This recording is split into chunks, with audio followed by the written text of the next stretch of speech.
Importance of Temperance. I'm Kate, and I hope you're all doing super well wherever you are in the world. I'm filming from Queensland, Australia.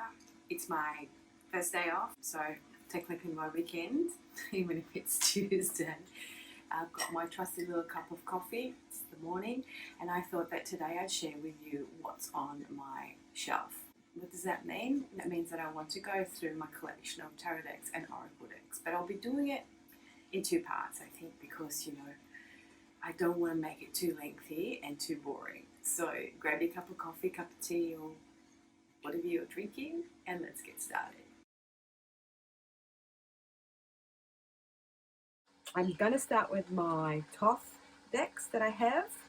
This is the original one that I wanted. I got this off eBay, and it is the 1986 A.G. Mueller Toth Tarot. So it's just this one, but it's 1986 version, and this is an Italian version that I got off eBay for under $10, and it's beautiful cardstock. When I researched it, I'm keeping it in this because this is kind of all bunged up, this box, and when I researched it, I wanted this version of it because of the cardstock. Also, it is a smaller version, as you can see. It's not the big version. Usually the Toth Tarot comes like in this mega big cards, and if you watched my intro video, you know that one of my pet peeves is actually massive cards. So yeah, beautiful cardstock. I love the backs, as opposed to kind of these backs that the new decks seem to come with. This is beautiful cardstock. It's kind of like flexible, buttery. It's got kind of like the greeny grey colour borders that the original ones, the big cards, come with. Shuffles beautifully, and yeah, I really love these cards. And they do have the keywords in Italian, but that's okay because I speak Italian, I read and write in Italian, that's not a problem. But I got this second deck from Amazon. This is the US game system ones, they also call it, just because I wanted the little white book in English. And so as you can see, they're similar, but they're a little bit wider. Don't know if you can see that. And the cardstock is like pretty flimsy. But the reason I got these was I just wanted them as a spare. They weren't super expensive, and I wanted a little white book because the translation of the little white book from English to Italian in this one was simply wrong town. So also I was curious, I wanted to compare, I wanted to see what the cardstock felt like and what they actually look like. So that's my Toth deck. And then this Zilich Tarot by Christina Zilich. This is her artwork. Comes in a little box, and it's watercolor, and it's based obviously on the Toth system. It's just beautiful, and her backs obviously are harping back to that Two of Pentacles and the wave, or the infinity symbol. And these I showed in my intro video as well. They're beautiful cards, beautiful images. We've got the keyword down the bottom. My fave Chariot. Yeah, they're just beautiful. I love them. Great take on the Toth. And last but not least is the Heaven on Earth Tarot by Jack Safiroff. This is a Los Garabel deck, and this is obviously a Rider White deck. However, down the bottom, they do have the symbols, which are the correspondences to, the astrological signs. It has the glyph here, which is from the alphabet, the Jewish alphabet. Okay, and then it has the sign it corresponds to, and it also has, various other information. But these cards are beautiful. Sorry for the glare, guys. I have to have my light on because the lighting is a bit shocking in here. So to me, they're like the Rider-Waite, but also they include this symbology down here, like the Toth decks have. Beautiful, beautiful cards. How's that for an ace of cups? Oh, nice.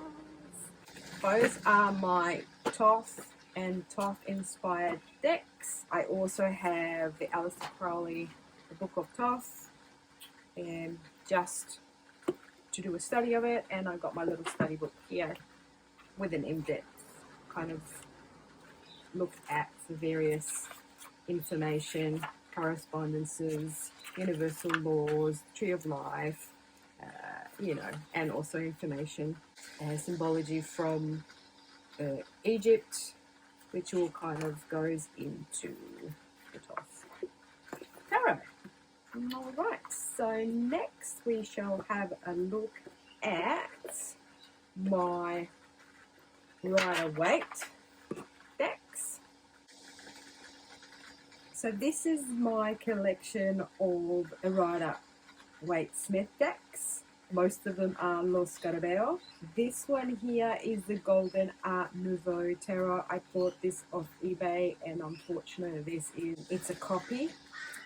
I didn't realize, but you know, it hasn't got any gold foil on it at all, and that's really disappointing, as you can see on the backs either. And you know it's a dud because it doesn't have a little white book in there. I thought, oh, how cool, they're so cheap. And also they're small. They're not like the size of a regular tarot card. Yeah, so that was disappointing. Anyway, that's okay. I will eventually get myself the original one. But yeah, little tuck box from eBay. A dud. These ones are my Los Scarabeo Radiant Wise Spirit Tarot. This one I love. It's super glossy. It's got the lilies and roses back, but it's got them in the red and cream. I have edged them in yellow just because to me this is a happy deck. It's the borderless edition. As I said also in my intro video, I'm someone who prefers borderless. Yeah, it's the only thing I kind of don't like about these cards. They're super, super glossy. But hey, you know, it's all good. So that's the Radiant Wise Spirit Tarot from Los Scarabeo. Then I had to get the little mini ones. And they've kind of got this vintagey feel to them. They're not borderless, but I thought it'd be super cute to have. I kind of really like the colours, the muted colours in them. And this is kind of the little deck that I use to travel.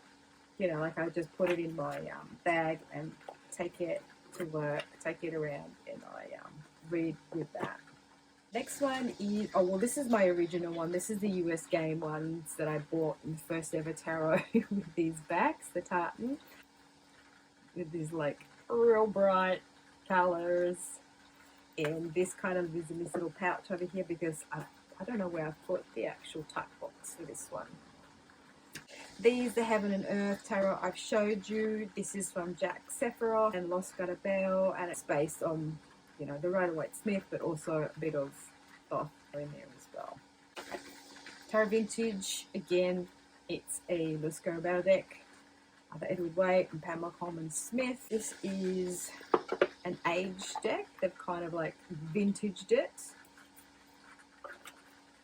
And I bought this after watching one of the Hermit's fave videos, walkthroughs that Simon did. I just kind of really loved the really aged look of them. Oh, hello. I've got a hunter that wants to come in. Bear with. And they've got the roses and lilies back, kind of a take on that one. Next one is my borderless edition of the Smith-Waite Tarot deck. Again, this one is, I think, based on the anniversary edition. What did it say here? It's a US Games one. I got this off Amazon. Borderless Smith-Waite Tarot deck features a tarot artwork created by Pamela Coleman Smith in 1909 under the direction of Arthur E. Way. Yeah, so again, I got this because I loved the backs of the cards, and also because it's a borderless edition and the muted colours are awesome. I just really love I don't know, there's something about this deck that's super cool. And last but not least are the Roses and Lilies. This is a deck reinvented by Conrad Stein. It's an NPC deck. NPC is like they print off the cards and then they're based in Hong Kong. And this is actually scans of an old deck based, I think, on the 1909 artwork by Pixie. And yeah, so this is my latest deck, and I wanted it especially for these backs, the blue backs, because as you can see, I've got these backs, but I don't have that color back. Let me just show you. And these ones here, I did show you these before, but I didn't show you the backs. And these have the backs in it. This is so high gloss. In this grey, and it's kind of like the Star of David, it looks like, or the six-pointed star. And I've edged these in grey. It's grey to kind of match the backs. And these ones I have edged too in latte to match, you know, the vintage colour. These ones I have edged in this kind of blue colour because it matched but did not match the blue colour of them. And these ones I have edged in this sort of greeny colour to match sort of green, because I think that they kind of look so much better when they're edged. Yep. So there you have it, my friends. This is my collection of the Rider-Waite-Smith actual proper artwork by Pixie tarot decks. Unfortunately about the Art Nouveau one, the Golden Art Nouveau, but I will buy myself a proper one.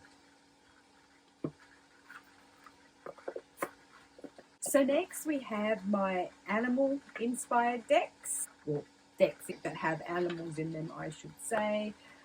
I was umming and ahhing about the normal version by Kim Krantz of The Wild Unknown.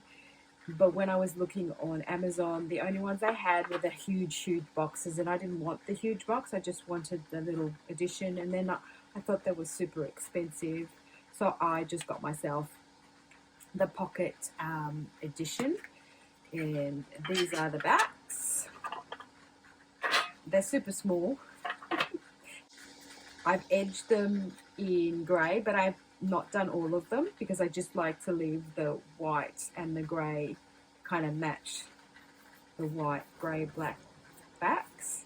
I bought this deck for my friend and I gifted it to him because to me it kind of looked like a really dark and disturbing deck.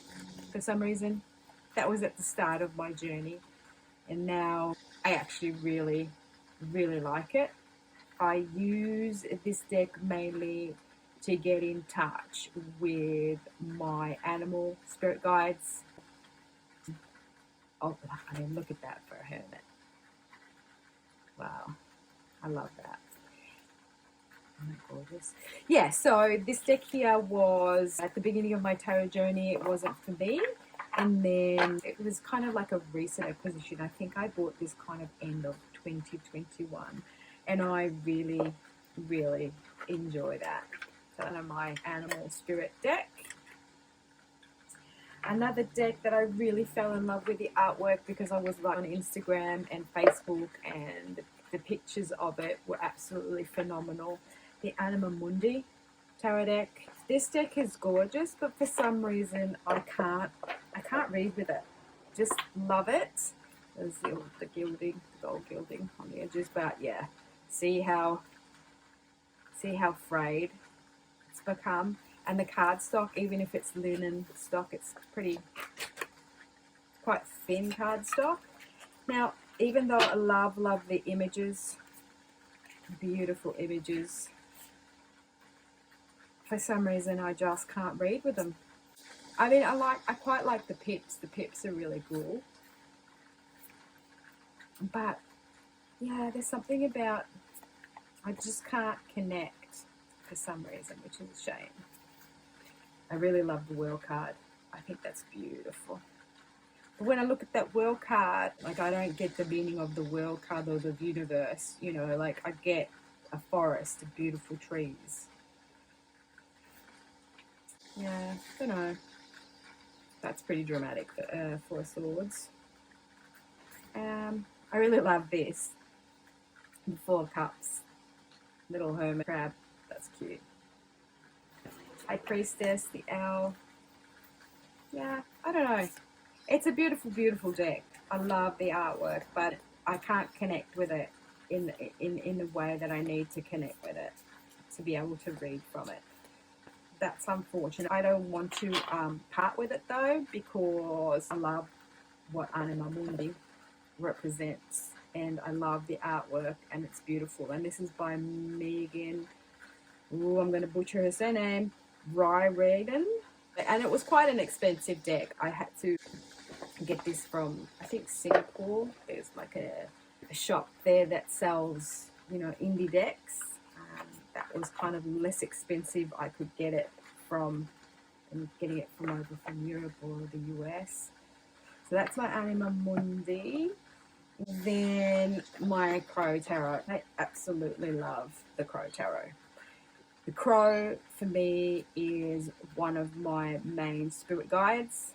I identify with a crow. There's a lot of crows that live around my area. This deck I consult when I hear crow. To me, the crow is higher knowledge, wisdom. It connects me to my higher self. So when I hear crow cow, I consult this deck. I've also got the Crow Oracle deck. Now, this is by MJ Colonine or Colonine, I don't know, sorry, MJ, I butcher your name.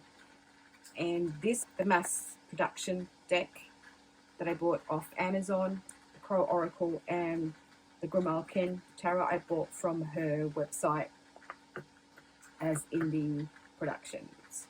So the Crow Tarot, I love it. I love the artwork. You know, this is like a collage type of artwork. Yeah, I don't know, there's something about this deck that it's so cleverly done.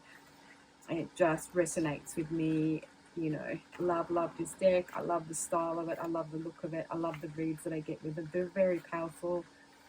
This is my Crow Spirit deck, and it smells so nice too. I've edged it in brown just to go with the brown backs. Crow Tarot, MJ, Color 9. Sorry, MJ. Her other deck is the Grimalkin Tarot. Comes in this box, which is a bit, doesn't kind of like, unfortunately.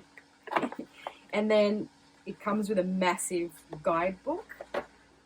She didn't make a small, she made a big one to go with it, and that came separately from the cards.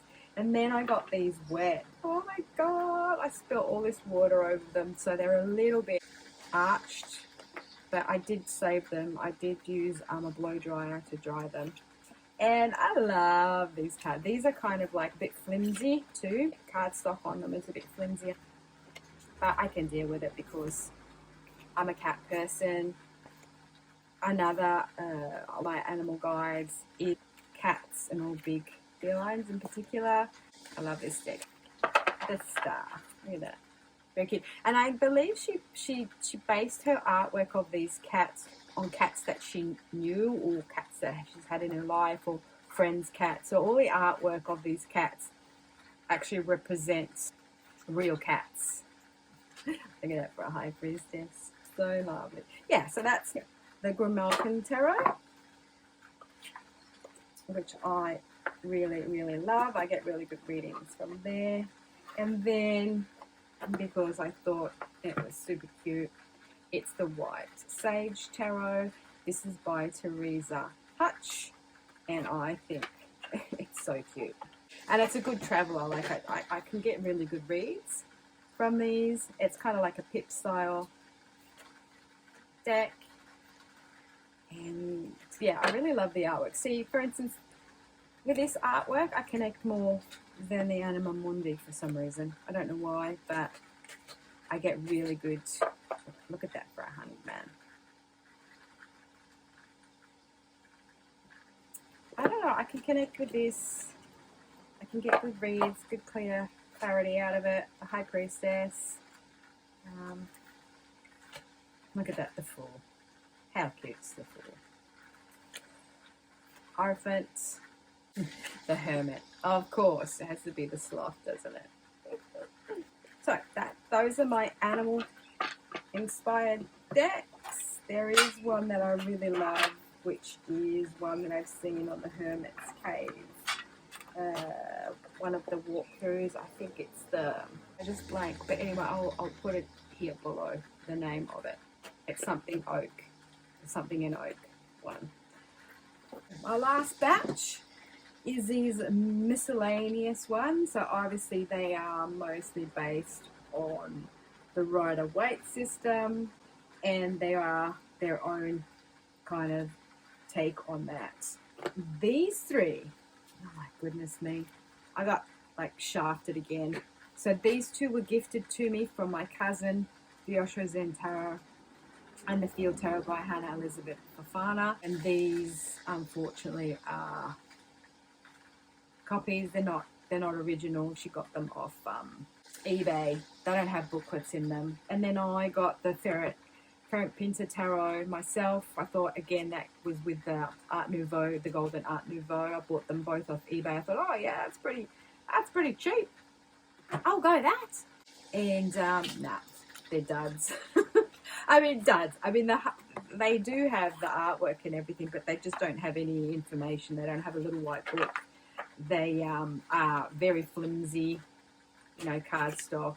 Yeah, and they're just like, they're not a normal size tarot. Let me just grab one of these out here, just to show you. Yeah, so you can see that that's like a smaller version. Got shafted with those, but that's all right. I mean, at the moment, this is a really interesting deck. It's kind of a bit of a shadow deck, this. I mean, look at that for a High Priestess. So good. These cards I pretty much read intuitively.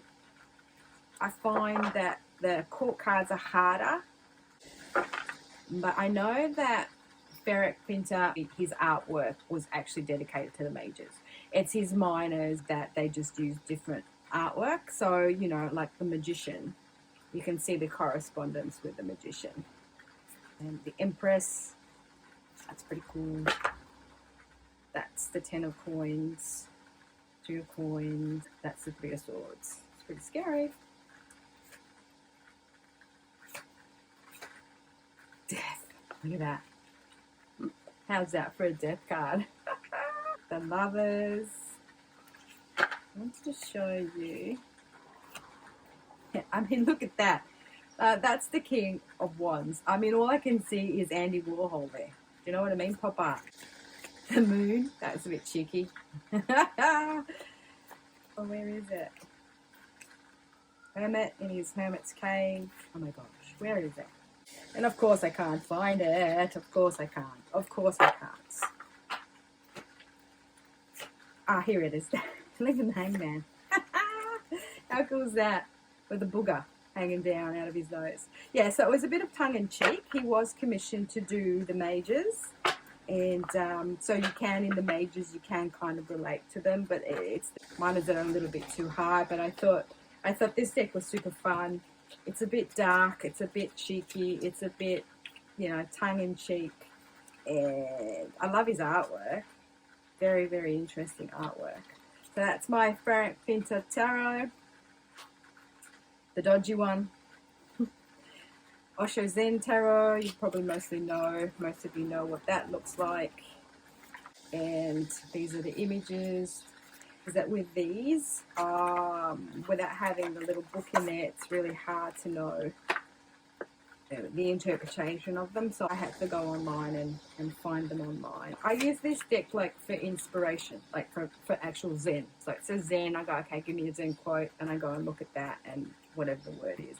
And then the Field Tarot, again, I really was umming and ahhing about this deck. I didn't know if I wanted to buy it. I'm not sort of quite sure about this artwork. I just don't understand why we have animals for the Emperor and the Empress, and then we have people in the other cards. And this is also a pip deck.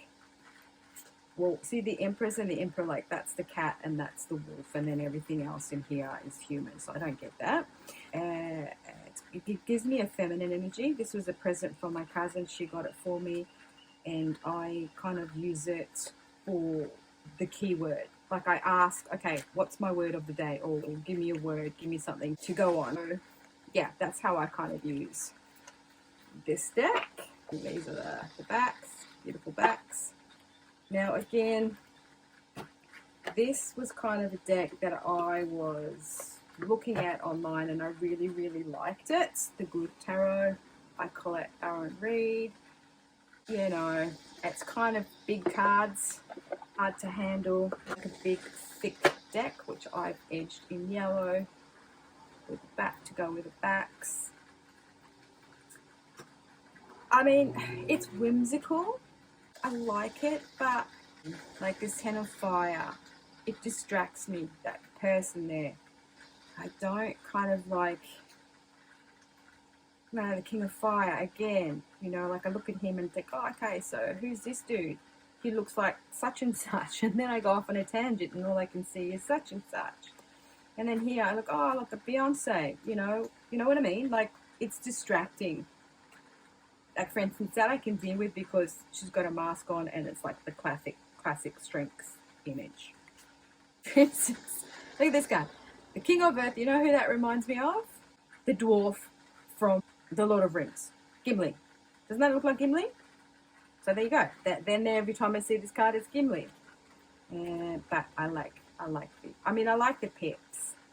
So it is a gorgeous deck, but again, like, and then we have the Emperor that's got the head of a lion. I don't understand using real people and then when you actually have to use real people, you use animals. I just don't understand that. I don't use it much, to be honest. But again, this to me is like a very feminine energy deck, and I've done some readings with it, but I don't gravitate to it that much. But I still won't give it away. I'm still going to keep it in my collection because I kind of really love the artwork. We're talking about images and real people in tarot cards. Hello, I showed this in my intro.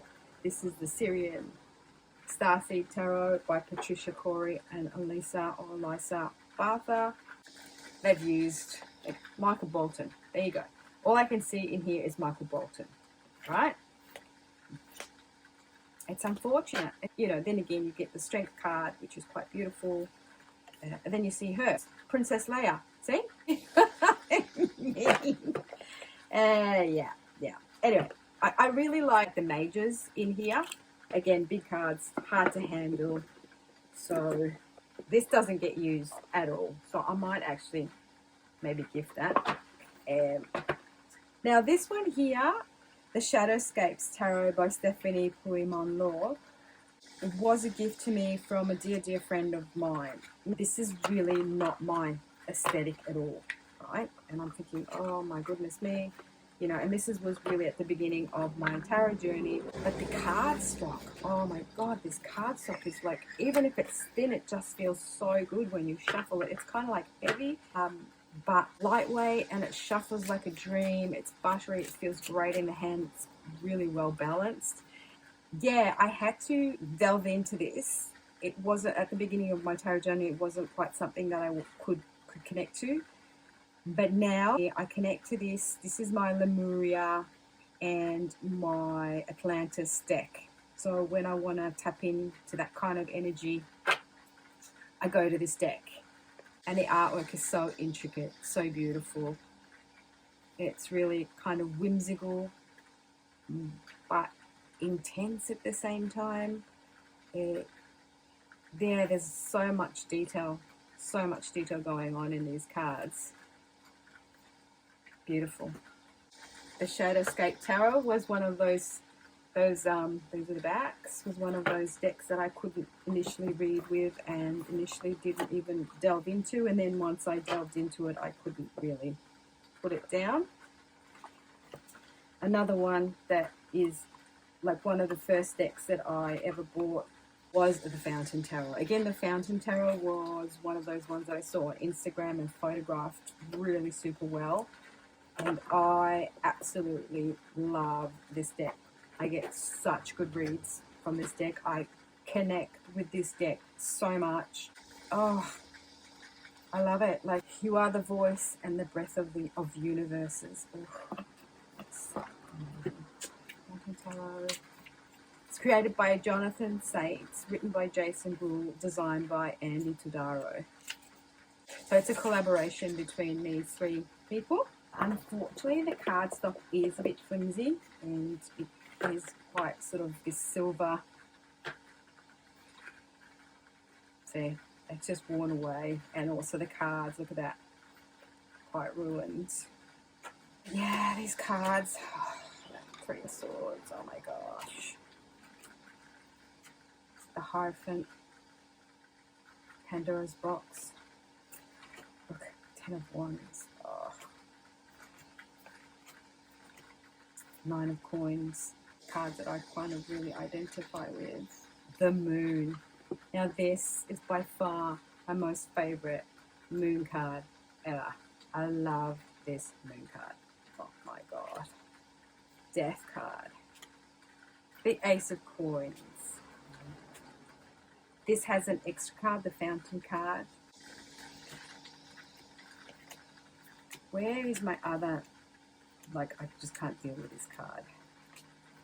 Where is it? I'll show you the one that I can't deal, no, there's two that I can't deal with in this deck. Ooh, look at that Queen of Coins. Look at that Hermit. Ooh, that High Priestess. This one, the Knight of Cups, I just don't like him. What's he doing in this, like, frozen fountain? And, ooh, look at that, Nine of Swords. And, where is it? Look at that for a Magician. And this guy here. It's the King of Pentacles. He looks like a rock spider. I mean, sorry, but I don't know. He just grosses me out. I don't know why. I just get a really kind of bad vibe from that card. But everything else in this deck is amazing. I love it. Fountain Tarot. And this is a very masculine energy to me. Then my soul cards, I showed those in my intro. These are one of, I think this is the most expensive deck I own. It's like a pip style deck. And it is, you know, like all gold foil pip style geometric, sacred geometry. Like I use it as my sacred geometry. It's like light language to me when I look at these cards. And they're a beautiful rose petal finish with the gold, the matte gold gilding on the edge, and these beautiful dagger backs. Yeah, and they come in three colours. Come in this, they come in black, and they come in a pink as well. Lightseer Tarot. I was umming and ahhing about this deck. I didn't know. This is by Chris Ann. I really like the artwork. It was like, I saw it. What was it? Simon, the Hermit's Cave. I think it's your fault. I think I saw one of your, was it your walkthroughs that you did? But you had the original one. So because you had the original one with the green edging, I wanted to edge it in green as well. But it's the wrong green. There you go. Doesn't matter. So I got that. And this to me is a very youthful, very contemporary deck. I love the Lover's card. Yeah, look. The Fool. Look, I really like the artwork. I really like, I can connect with it. I get some really good reads from this. I don't quite like the Six of Cups for some reason. But I'm more of a youthful deck. I do the Judgment. I really like the Judgment card. I use this for readings for younger people, and when I want to sort of, oh, look at the King of Wands. Now, that's the man I want to manifest in my life. Someone that looks like him. He's hot. King of Wands. Yay. Yeah, so this is more youthful when I want to sort of get in touch with my inner child. I want to have more fun. This is a fun deck. A light energy. Bright. I love the bright colours in it. And then, last but not least, is my Nicoletta Ciccoli deck. Again, this was another one that I was umming and ahhing about. And at the beginning of my tarot journey, obviously this was a very hard one to connect with because the artwork isn't really, you know, made for tarot. Like, it was just her own artwork, and then whoever curated it, you know, selected the artwork and then put it together to become like a tarot deck. But, you know, and again, the cardstock isn't great. It's already kind of arced on me, you know. But having said that, it kind of feels heavy in your hand. I think this is kind of where I do my path working and my shadow work. Because it's a bit dark, this deck. It's a bit dark. And, you know, it has all these children in there that are not children. And kind of it gives you this double entendre, so to speak. But I love her artwork. I really love her artwork. And I've connected with this deck. It's fun, yet it's deep, dark, and it gives you, like, in the sense that when you ask the question, this will give you an answer, and you might really not like the answer this gives you. Look at that. For a 9 of Swords. Pretty scary. You know, these nightmares that childhood have made from. The big bunny coming to get ya. Ice Queen, which is the High Priestess. The Magician with a mask. The Devil. How cool is that for a devil card? This Queen. Oh my god. The Queen of Cups. This is like, this image is everything. I love it. Yeah, so that's my Nicoletta Ciccoli tarot deck, and this pretty much concludes the tarot part of what's on my shelf. The second part, which will be about my Oracle decks and my Lenormand decks and anything that I've got like a bit weird that's not quite an Oracle and not quite a tarot. So thank you all for bearing with and for watching. Sorry about me being unfocused today. I just can't. I don't know. There's something. I can't talk. I can't remember things. I've tried to do this video about 10 times. This is the 11th or 12th take now. Please like, subscribe to my channel, share with your friends. I'd love to hear your opinions on, you know, my decks or any suggestions for other decks. And I will see you all in my next one.